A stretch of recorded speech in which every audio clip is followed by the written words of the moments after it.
अस्सलाम वालेकुम। सबसे पहले इंट्रोडक्शन से हम स्टार्ट करेंगे अपने लेक्चर को। इसमें जो ऑब्स्टेट्रिकल अल्ट्रासाउंड है उसमें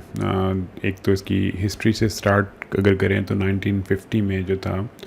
तीन ब्रिटिशर्स ने सबसे पहले इसका रोल डिफ़ाइन किया था कि ऑब्स्टेट्रिक्स में जो अल्ट्रासाउंड है उसकी क्या इम्पोर्टेंस है। और उनका एक पेपर था जिसका नाम था investigation of abdominal masses by pulsed ultrasound. तो उसमें तब वो पहली दफ़ा थी कि जब ऑप्स का जो है वो रोल डिफ़ाइन होना शुरू हुआ अल्ट्रासाउंड के अंदर। उसके बाद फिर जब टाइम गुज़रता गया तो उसके अंदर फिर देखा गया कि ये बहुत एक अच्छा टूल है। उसकी एक वजह ये थी कि उसमें कोई रेडिएशन बर्डन नहीं है,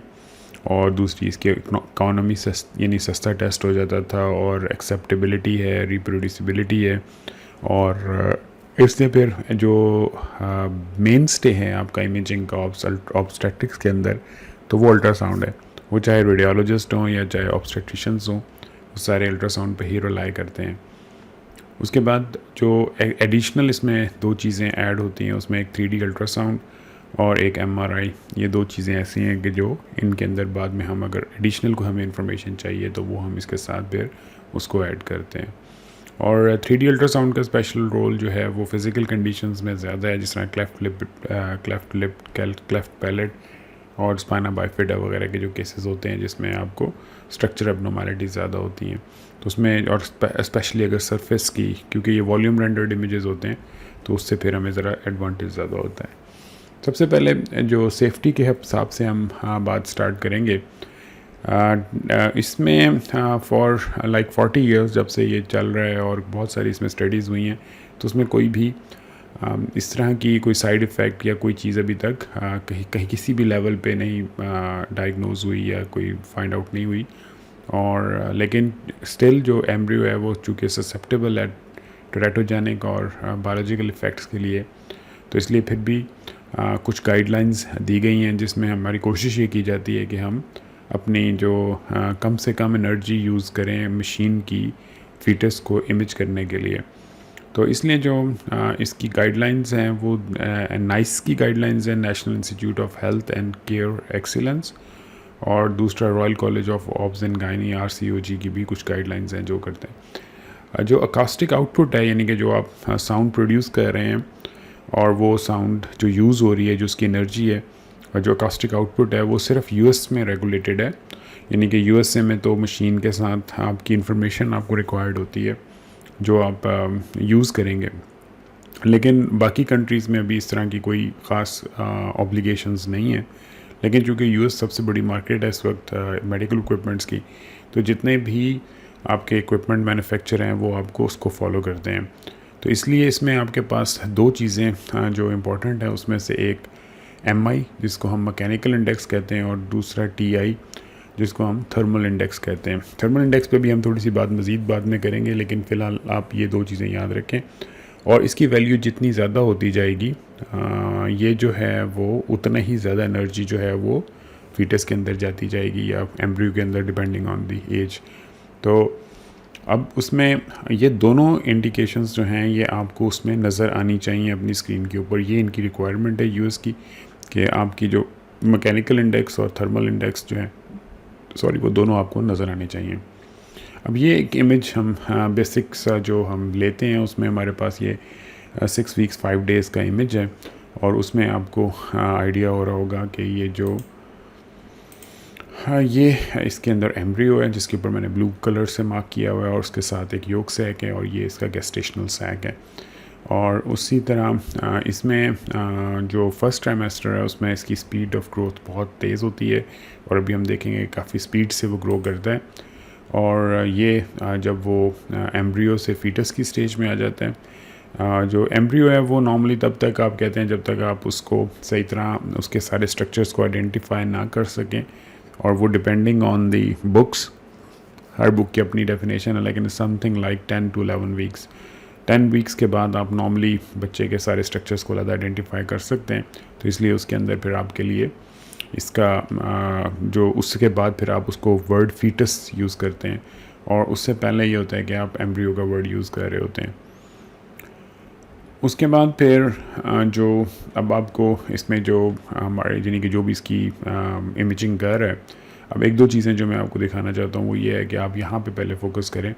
यहाँ पे अब इसका मैकेनिकल इंडेक्स जो है वो TMI जो है वो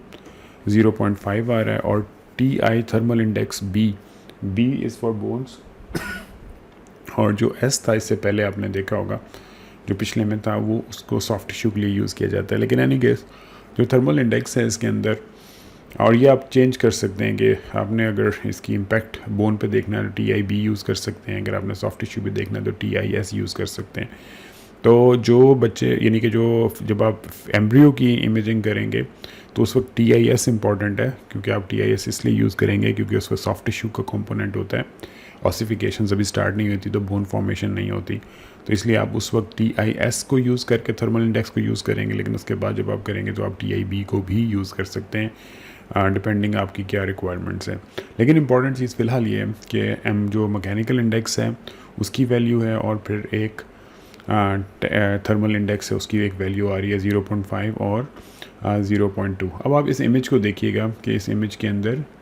किस तरह का ये इमेज है। अब जैसे ही मैं इसका इमेज चेंज करता हूँ तो क्या हुआ कि इमेज काफ़ी ज़्यादा क्लियर हो गया, लेकिन उसके अगेंस्ट अब क्या हुआ कि जो TIB था वो 0.4 और मैकेनिकल इंडेक्स जो था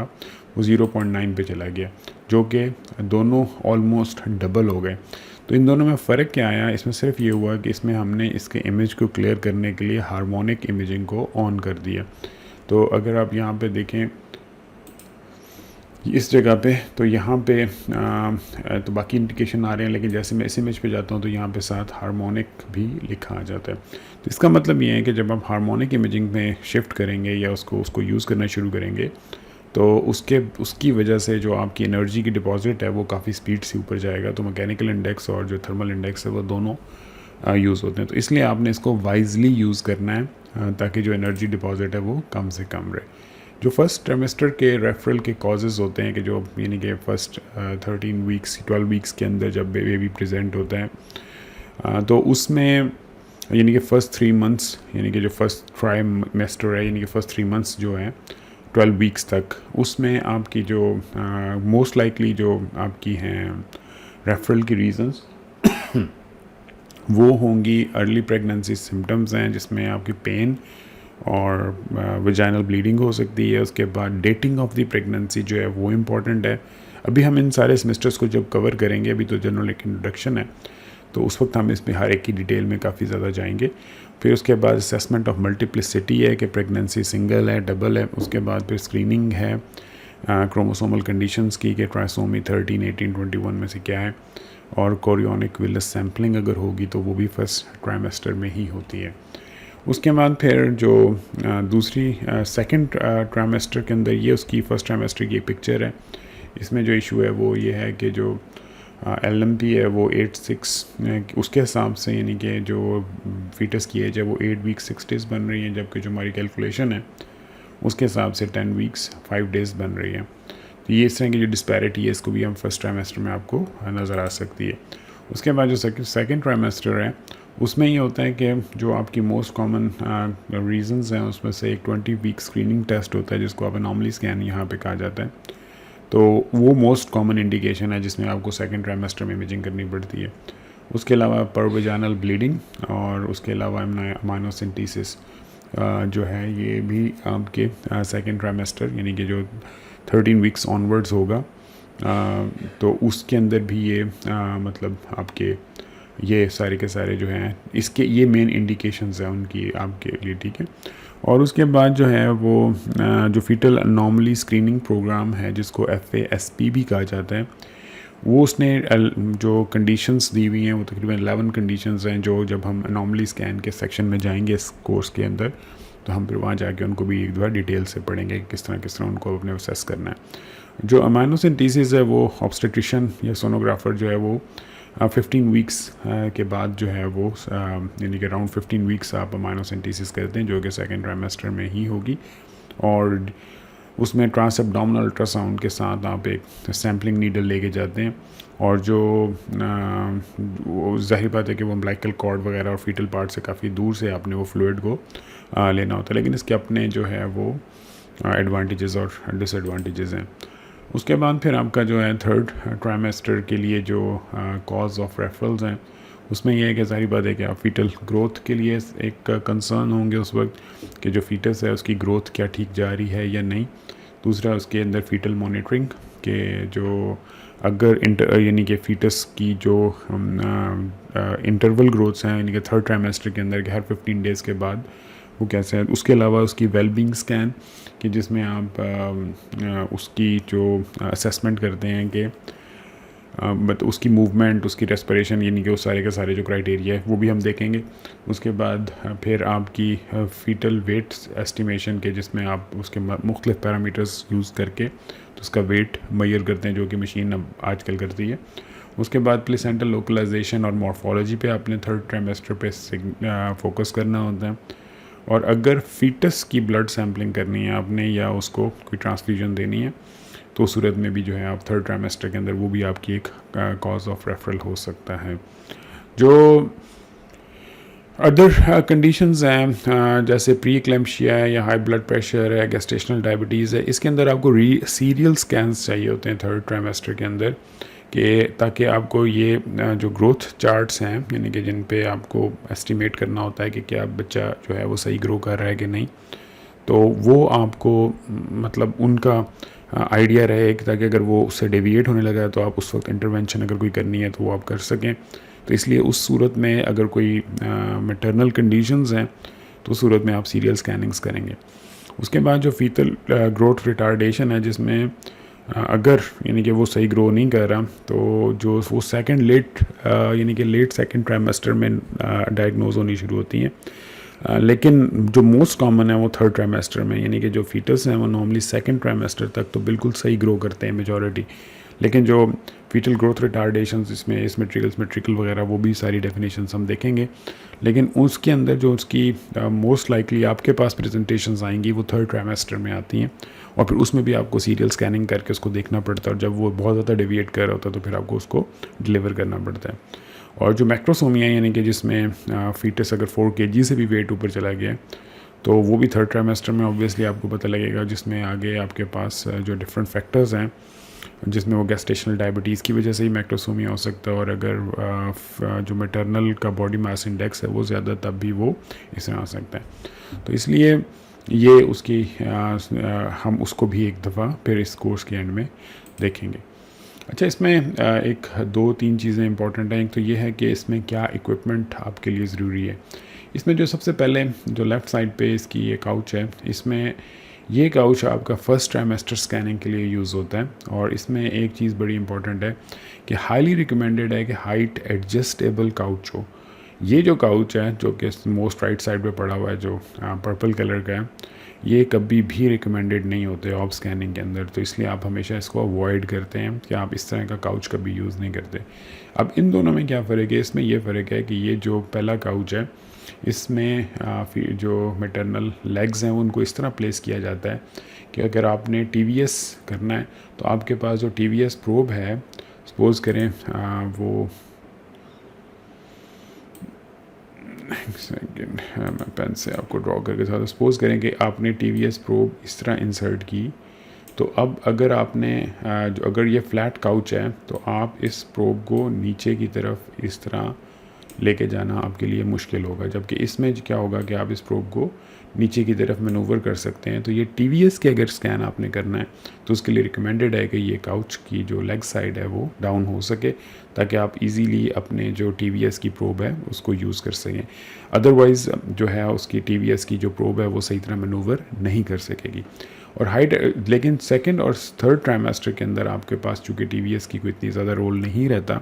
तो उस सूरत में फिर ये आपका स्ट्रेट काउच सिर्फ हेड रेज एंड जो है वो रेज हो जाए जिसमें उसको आप भी यूज़ कर सकते हैं। तो ये 3 काउचेस जो आपका मेन इक्विपमेंट है इसमें आपको इनका आइडिया होना चाहिए और ये कॉन्ट्राइंडिकेटेड है, इसको आपने कॉन्ट्राइंडिकेटेड नहीं है सच मतलब इसको रिकमेंडेड नहीं है बिल्कुल भी कि इसके लिए आप मतलब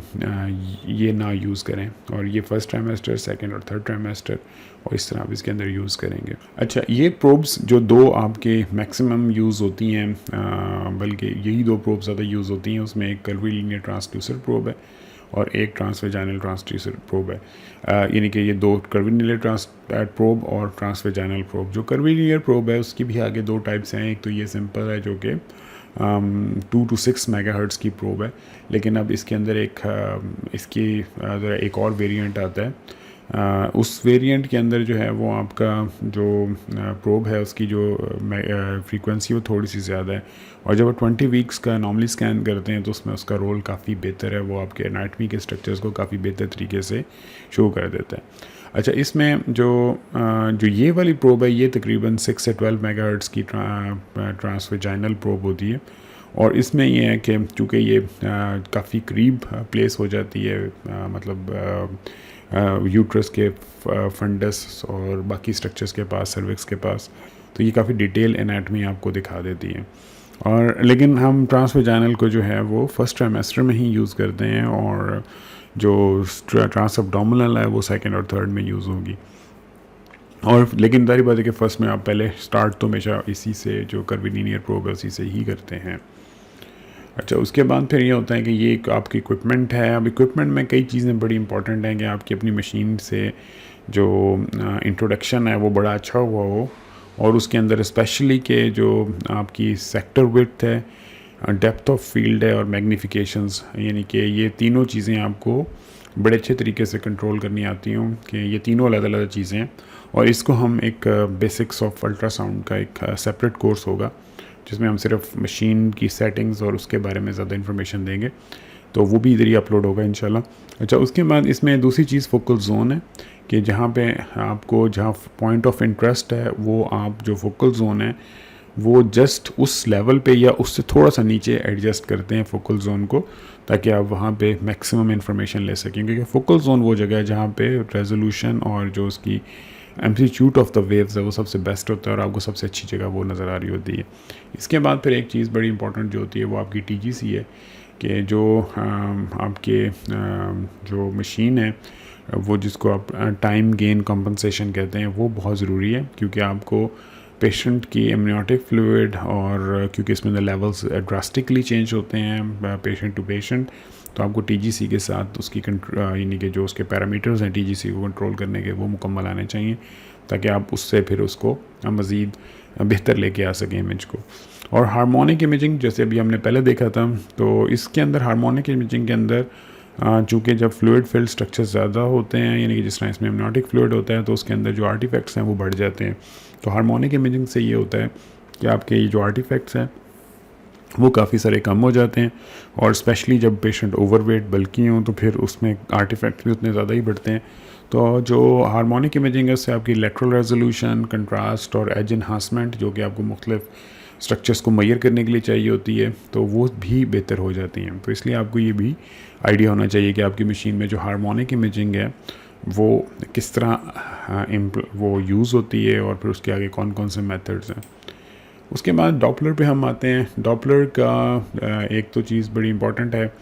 कि अभी हम देखेंगे कि डॉपलर की यूज़ को भी हम लिमिट रखते हैं, उसको मतलब एक्सेसिव यूज़ नहीं करते, क्योंकि जैसे ही आप डॉपलर यूज़ करना शुरू करते हैं तो जो एनर्जी का डिपॉजिट है वो बहुत ज़्यादा बढ़ जाता है। तो लेकिन बहरहाल जब हम डॉपलर यूज़ करेंगे तो उसमें यानी कि फर्स्ट ट्राइमेस्टर में आपने डॉपलर को अवॉइड करना है, लेकिन सेकंड और थर्ड ट्राइमेस्टर में चूँकि आपका डॉपलर की बगैर आपकी स्टडी कंप्लीट नहीं होती, तो उसमें आपको उसका आइडिया होना चाहिए कि जो कलर डॉपलर है वो क्या चीज़ है और जो स्पेक्टर डॉपलर है वो क्या चीज़ है, और उसके साथ हमने उसको किस तरह यूज़ करना है। और ये जो अगर आपके पास स्पेक्ट्रल डॉपलर आ गया है तो उसकी जो मेजरमेंट्स आपके सामने आ रही हैं इनको आपने कैसे इंटरप्रेट करना है, resistive index, pulsatility index, SD ratio, ये सारी क्या चीज़ें हैं और आपने इसको किस तरीके से आगे इम्प्लीमेंट करना है। इसको भी हम जैसे जैसे हम आगे चलते जाएंगे इसमें बेसिक्स को हम थोड़ा सा इसको भी हम कवर करेंगे।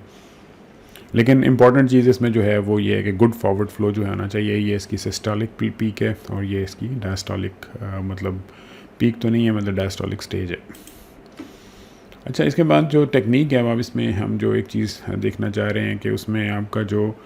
फर्स्ट ट्राइमेस्टर है, जब भी आप करेंगे फर्स्ट ट्राइमेस्टर के अंदर, तो जो ट्रांस एब्डोमिनल असेसमेंट आप करेंगे तो उसमें आपकी कोशिश और बल्कि ज़रूरत है कि आप उसका ब्लैडर फुल करें। लेकिन जो सेकंड और थर्ड ट्राइमेस्टर के स्कैन्स हैं उसमें ब्लैडर को एम्प्टी किया जाता है। उसकी रीज़न ये है कि अगर ब्लैडर फिल होगा तो फिर आपके पास आर्टिफैक्ट्स डिफरेंट टाइप के आने शुरू हो जाते हैं, और जिसकी वजह से जो है आपकी प्लेसेंटल लोकलाइजेशन, प्लेसेंटा की जो एवेल्यूएशन है वो थोड़ी सी लिमिटेड हो जाती है। तो इसलिए आप उसमें आपकी कोशिश ये होती है कि आप उसको देख सकें। अच्छा, और उसमें फिर दूसरी चीज़ ये है, सेकेंड और थर्ड ट्राइमेस्टर के अंदर आपकी जो एक बहुत इम्पॉर्टेंट फाइंडिंग जिसमें आपको टीवीएस यूज़ करना पड़ता है वो उस कंडीशन में है कि जिसमें आपको एग्जैक्ट प्लेसेंटा की